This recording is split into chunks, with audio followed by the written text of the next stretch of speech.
આજના સમારંભના કેન્દ્રબિંદુ મુરબી શ્રી પરમાનંદભાઈ,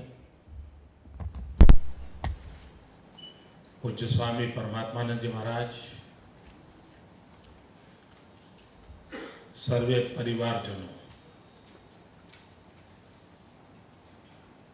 સાચ અર્થમાં પરિવારના મેળાવડા જેવો આ કાર્યક્રમ છે. પણ મને સમજાતું નથી કે આટલો બધો ગંભીર કેમ છે. ક્યારનો અનુભવ કરું છું કે જાણે બોજ હોય એવું લાગે. બેઠેલામાં એવું છે ને અહીંયા એવું છે. કારણ મને સમજાતું નહોતું. ભાર શેનો છે અને વેદનો ભાર ઉપાડવાનો આપણા ભાગ્યમાં ક્યાં સેજ આવ્યું હોય તો શું, બાકી તો હજારો વર્ષથી કરોડો લોકોએ એને વહન કરવી છે. પરમાનંદભાઈએ ગયે વર્ષે સહસ્ત્ર ચંદ્ર દર્શન પૂરા કર્યા, બરાબર, પણ સમારંભ ન કર્યો. નહીં તો આપણે ત્યાં સહસ્ત્ર ચંદ્ર દર્શન 80 વર્ષ પૂરા થાય ત્યારે એક અત્યંત મહત્વપૂર્ણ સંસ્કારનો અવસર હોય છે. 60 ને 75 ને બધું તો બીજેથી આવેલું છે. આપણે ત્યાં સહસ્ત્ર ચંદ્ર દર્શનની પરંપરા રહી છે. પરમાનંદભાઈએ ગયા વર્ષે પૂર્ણ કર્યા. આજે એમનો જન્મદિવસ છે. આપણે શુભકામનાઓ પાઠવીએ, કારણ કે આવું બધું સાહિત્ય આપણને મળતું રહે, સાંસ્કૃતિક વિરાસતના અમૃત બિંદુ આપણને પ્રાપ્ત થતા રહે. અને પરમાનંદભાઈ પાસેથી મળે એના બે લાભ છે. કારણ એ પોતે કર્મયોગી છે. કાર્ય કરતા કરતા શાસ્ત્રોના પ્રકાશમાં જે અનુભવ્યું છે એનો નિચોડ એમની વાતમાં પ્રગટે છે. એક બૌદ્ધિક જગતે દ્વારા પીરસાયેલી વાત અને કાર્ય કરતા કરતા અનુભવે પ્રગટેલી વાત, એ બંને વચ્ચે ખૂબ અંતર હોય છે, ખૂબ અંતર હોય છે. અને એ અર્થમાં 5 દાયકા કરતા પણ વધારે સમય સુધી અવિરત જનચેતના પ્રગટાવવા માટે પરિશ્રમ યજ્ઞ કર્યો, જીવન આહુત કર્યું. શાસ્ત્ર અને સંસ્કૃતિના સહારે કટિબદ્ધ થઈને, કર્મબદ્ધ થઈને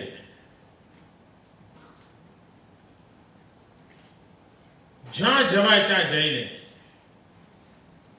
જે રીતે સેવા કરી શકાય એ રીતે કરવાનો પ્રયાસ કરે. આપણે ત્યાં ભક્તિના જે અનેક માર્ગો છે એમાં જ્ઞાન માર્ગ પણ ભક્તિનો એક મહત્વનો આધાર માનવામાં આવ્યો છે. અને એ અર્થમાં મંથન, મનોમંથન, જ્ઞાન ઉપાસના, જ્ઞાન પીરસવું, જ્ઞાન અર્ચન કરવું, આ સમગ્ર બાબતો ઈશ્વર ભક્તિ અને ઘણીવાર સમાજ ભક્તિ પણ ઈશ્વર ભક્તિનું રૂપ હોય છે. અને એવી ઉજ્જવળ પરંપરા પરમાનંદભાઈએ નિભાવી છે. આપણો બીજો સ્વાર્થ, આપણે ઈચ્છીએ કે શતાબ્દી ઉજવણી વખતે આપણને બોલાવે.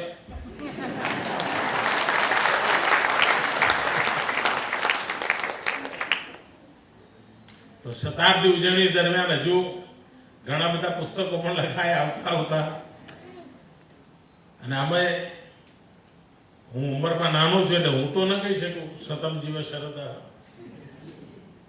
પણ હું અપેક્ષા તો કરી શકું ને કે અમને તમે 100 વર્ષના થઈને પણ આશીર્વાદ આપજો.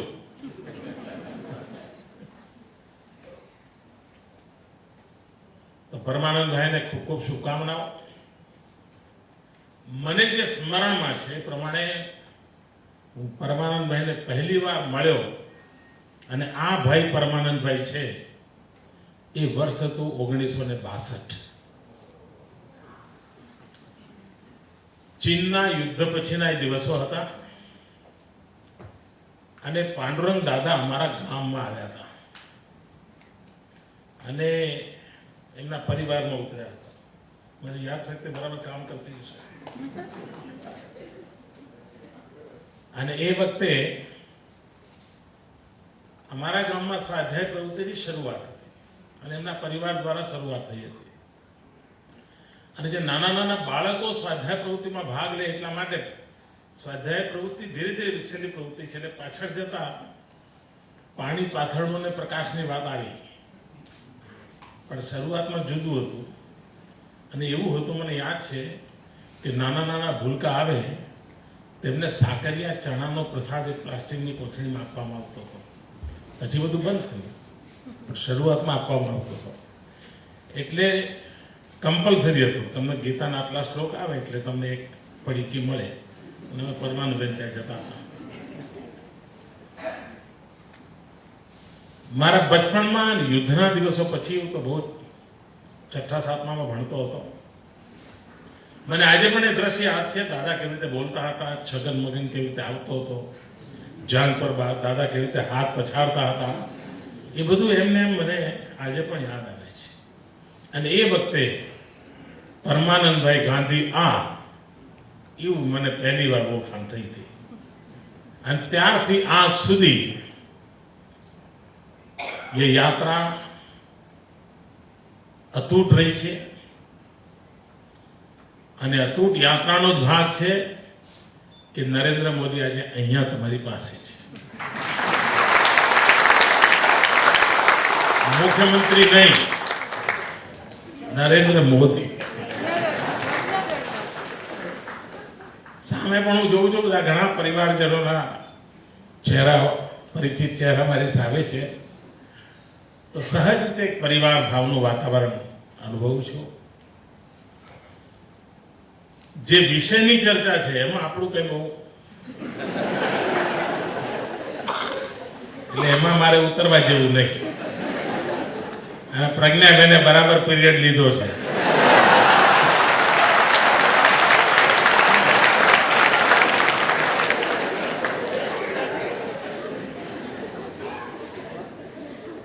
આમ પ્રજ્ઞા અમારા પરિવારની દીકરી છે.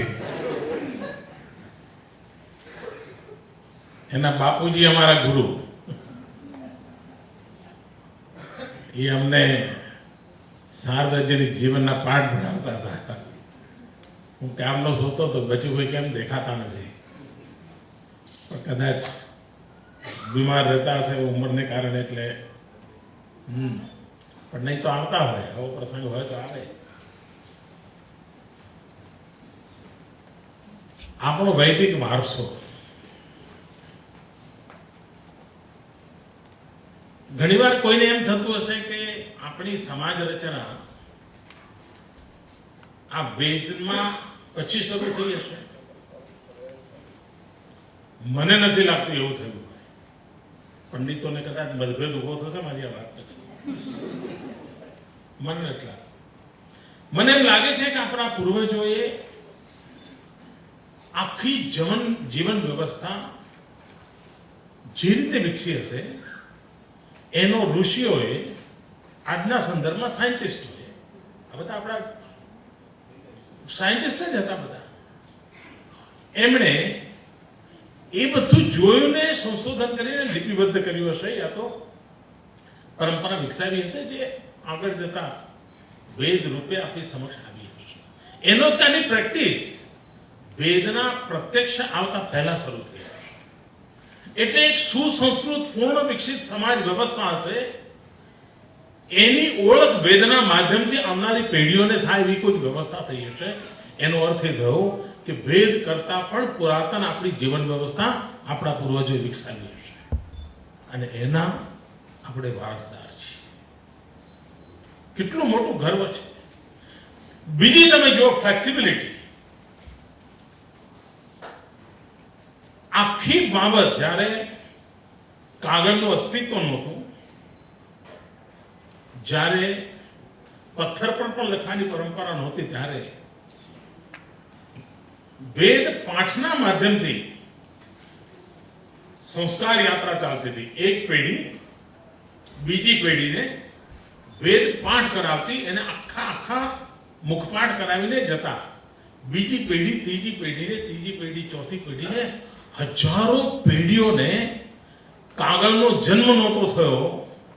એ સમયથી આખું જ્ઞાન કોઈ પણ પ્રકારના ડાયલ્યુઝન વગર, કોઈ પણ પ્રકારના ડાયવર્ઝન વગર એમને એમ આખું પીરસ્યું હોય.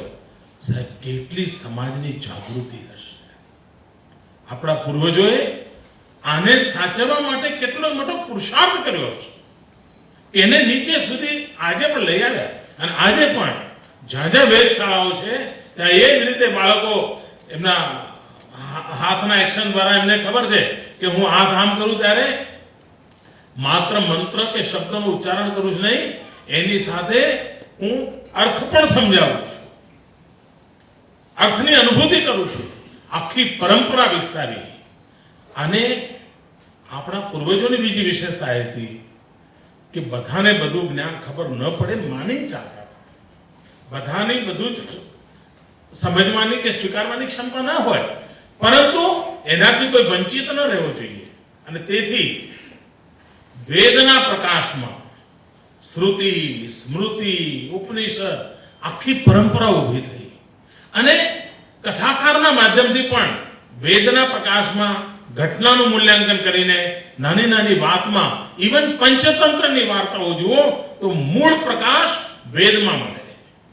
વેદની વાતને સામાન્ય માણસ સમજી શકે, નાના નાના ભૂલકા સમજી શકે, પંચતંત્રની વાર્તાના માધ્યમથી લાવવા માટેનો પ્રયાસ. બીજી વિશેષતા હતી કે આપણે ત્યાં જ્ઞાનનું મહાત્મ્ય રહ્યું. જ્ઞાનને આપણે પ્રકાશપુંજ તરીકે સ્વીકાર્યો, પણ સાથે સાથે આપણે આચાર ધર્મી રહ્યા. માત્ર વિચાર નહીં, વિચાર અને આચાર એ આપણા સમાજ જીવનની ઉત્તમમાં ઉત્તમ વ્યવસ્થા રહી. અને તેથી જો આચાર ન હોય તો તમે ગમે તેટલા ઉત્તમ વિચારો ધરાવતા હો તો પણ આ સમાજે ક્યારે એનો સ્વીકાર નથી કર્યો. આ સમાજની વિશેષતા રહી છે, આચાર અને વિચાર. અને એના કારણે આપણી બધી વ્યવસ્થાઓની અંદર આચારનું મહાત્મ્ય રહ્યું. અને આપણા પૂર્વજોએ કેવી વ્યવસ્થાઓ વિકસિત કરી હતી, સેજ એને વૈજ્ઞાનિક ઢંગે આજે જોઈએ. ઉદાહરણ તરીકે કુંભનો મેળો. કોઈ વિચાર કર્યું છે કે આવી વ્યવસ્થા કેમ વિકસાવી હશે? 12 વર્ષમાં એક વાર બધા બેસે. સમગ્ર એ વખતે તો ભારતનો સાંસ્કૃતિક પ્રભાવ તો ખૂબ વ્યાપેલો હતો. આજે જે હિન્દુસ્તાન આપણે કહીએ છીએ બધું નહોતા. આપણે તો ગાંધાર ને આ બાજુ ઇન્ડોનેશિયા ને જાવાન, સુમત્રા બધે વિસ્તરેલા હતા. અને આ બધા જ ક્ષેત્રના લોકો કુંભના મેળામાં આવતા હતા. અને 45 દિવસનું આખું ટાઈમ ટેબલ રહેતું હતું. સમાજ જીવનના જુદા જુદા પ્રશ્નો અને સમસ્યાઓ અને બદલાતી જતી પરિસ્થિતિઓનું વેદના વિચારના પ્રકાશમાં મંથન અને મૂલ્યાંકન થતું હતું.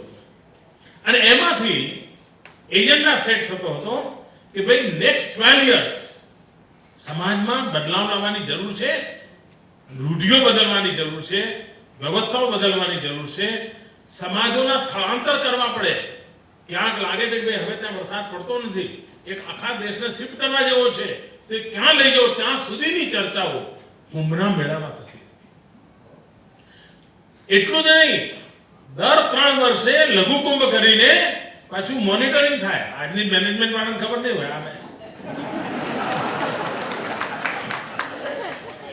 દર 3 વર્ષે લઘુ કુંભ કરીને, ભાઈ ગયા વખતે વિચાર કર્યો હતો 12 વર્ષે આપણે આખો એજન્ડા સેટ પૂરો કરવાનો છે, તો 3 વર્ષ થયા, બોલો કેટલે પહોંચ્યા? 25% કામ થયું ના થયું? કે હજુ આપણે પછી 12 વર્ષ પછી મળીને પાછા એમને માગોળવાના છીએ? આપ વિચાર કરો સાહેબ, દુનિયાના અને આનાથી મોટી કઈ લોકશાહી? વિશ્વમાં ઠેર ઠેર પથરાયેલા સમાજ જે વેદના પ્રકાશની અંદર જીવન જીવવા માટે ટેવાયેલો હતો, એકત્ર આવતો અને એકત્ર આવીને પોતાની ક્ષતિઓ દૂર કરવાની કોશિશ કરતો હતો, બદલાતા યુગ પ્રમાણે એને સ્વીકારવાનો પ્રયાસ કરતો હતો. અને દુનિયામાં કેટલાક લોકોને આશ્ચર્ય થાય છે કે ભાઈ એવું તે શું છે કે તમારી હસ્તી મિટતી નહીં है. ચર્ચા કરે છે બધા, ये क्या कारण है, હસ્તી કેમ મળતી આપણી ખતમ નથી થતી? એનું મૂળ શું થાય? એનું મૂળ કારણ એ છે કે વેદના મૂળ પ્રકાશને એમને એમ રાખીને સમયાનુકૂળ પરિવર્તન કરવાની આપણામાં વિશેષતા રહી છે. આપણી વિશેષતા રહી છે. તમે અમુક જ પ્રકારની ટોપી પહેરો તો જ તમે આ ધાર્મિક કહેવાઓ, એવી માન્યતા આપણે ત્યાં નથી. આ તિલક ન કરો તો તમે આધ્યાત્મિક રહ્યા નથી, એવી માન્યતા નથી. તમે પેન્ટ જીન્સનું પહેરતા થઈ ગયા એટલે તમે નકામા થઈ ગયા, એ માન્યતા આપણી નથી. આ પરિવર્તનશીલ સમાજ, એની અંદર આંતરિક સામર્થ્ય હોય ત્યારે શક્ય બને. નહીં તો મોટા ભાગના લોકો, કોઈ માંદો માણસ હોય, એના પગથિયા ઉતરવા હોય ને તો 5 વાર વિચાર કરે, ઉતરું કે ન ઉતરું, પડવું તો કઈ પકડવાનું છે કે નહીં, એમ કરું કોઈક આવે ટેકો આપો તો ઉતરું. કારણ અંદરથી માંદો છે. મજબૂત માણસ હોય તો રામ અહીંથી જ ઉતરે, તો એને તકલીફ જ ના પડે. એમ જે માઇક્રોંગલી વ્યવસ્થાઓ છે એને બહુ ડર હોય કે કંઈક કશું હવે ઘૂસી ના જાય, આપણું લૂંટાઈ ના જાય. જે સામર્થ્યવાન છે એને ચિંતા જ નથી હોતી. સામર્થ્યવાન હોય ને ચિંતા નથી, એને પૂરો ભરોસો છે કે હું સમગ્ર બ્રહ્માંડના કલ્યાણને માટે અવતરેલો વ્યક્તિ છું. હું એ પરંપરાનો વારસદાર છું. જેનામાં આ વિશ્વાસ હોય છે એ તો જગતનું નેતૃત્વ કરી શકતો હોય છે. આખી દુનિયા જે સમસ્યાઓની અંદર સપડાયેલી છે, 2 મુખ્ય સમસ્યાઓની વિશ્વ આખું ચર્ચા કરે છે. એક ગ્લોબલ વોર્મિંગ, બીજું ગ્લોબલ ટેરરિઝમ. આ બંનેનું સમાધાન ક્યાં? મિત્રો, જેટલું મને શાસ્ત્રોની સમજણ મેં આપણા વડીલો પાસેથી મેળવી છે, એનાથી હું દાવા સાથે કહી શકું કે આપણા શાસ્ત્રોમાં આ બંને સમસ્યાઓનું સમાધાન છે.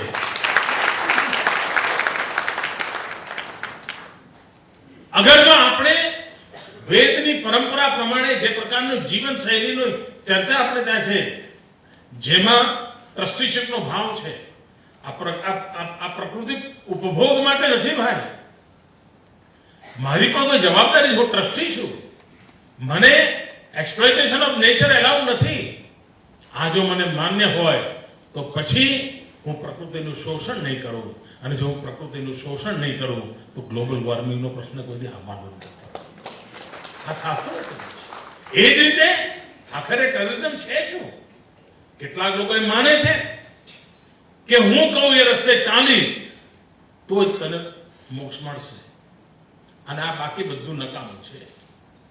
આમાંથી જ ક્લેશ ઉભો થઈ રહ્યો છે, એમાંથી જ સામ્રાજ્યવાદ આવી રહ્યો છે, અને એમાંથી જ બંદૂકની નોક પર સામ્રાજ્ય પ્રસારવા માટેનો પ્રયાસ ચાલે છે. આપણા પૂર્વજોએ કહ્યું હતું, એકમ સત વિપ્રાહ બહુધા વદંતી. અરે સત્ય એક છે, વિદ્વાનોને જુદી જુદી રીતે કહેતા હોય છે, અને એ માર્ગે તમે ચાલો એટલે તમે ઈશ્વરને પ્રાપ્ત કરી શકો. જરૂરી નથી કે મહારાજ રસ્તે ચાલો. તમને જે રસ્તો ઠીક લાગે છે એ રસ્તે નિષ્ઠાપૂર્વક પ્રામાણિકતાથી તમે ચાલશો, તમને મોક્ષ પ્રાપ્ત થશે. તમારો રસ્તો બદલવાની જરૂર નથી. અને જો આ વાત દુનિયા સ્વીકારે તો પછી કોઈ ક્લેશ નથી. ક્લેશ નથી તો ટેરરિઝમ નથી. સુખ શાંતિની સંભાવના છે, આપણા પૂર્વજો આપીને ગયા છે. પણ આ ત્યારે શક્ય બને કે એનામાં મારી તમારી શ્રદ્ધા જોઈએ. મારી તમારી, આપણા પૂર્વજો જે આપીને ગયા છે એની શ્રદ્ધામાં જો ઓટ આવે તો પછી પડોશી ના માને. હું જ મારા મોહલ્લામાં, મારા ઘરમાં આપણા છોકરાને કહેતા હોય તું નકામો છે, તું નકામો છે, તું નકામો છે, તો મોહલ્લામાં કોઈ એને હારો ના કહે. પહેલા તમે તો તમારા છોકરાને હારો કહેતા થાવ ભાઈ. આપણી મુસીબત એ છે કે આપણું જે શ્રેષ્ઠ છે એને સારું કહેવાનું સામર્થ્ય આપણામાં જો આવે તો શ્રેષ્ઠને બીજા કોઈ સર્ટિફિકેટ નહીં કરવાનું. પરિવર્તન આપણામાં લાવવાની આવશે. અને એ કામ કરવાનો પ્રયાસ પરમાનંદભાઈએ કર્યો છે. એમને હું અભિનંદન આપું છું. પૂજ્ય પરમાત્માનંદજી પધાર્યા છે. એમના આશીર્વાદ આપણને આજના પળે આગળની દિશા આપશે એવી શ્રદ્ધા સાથે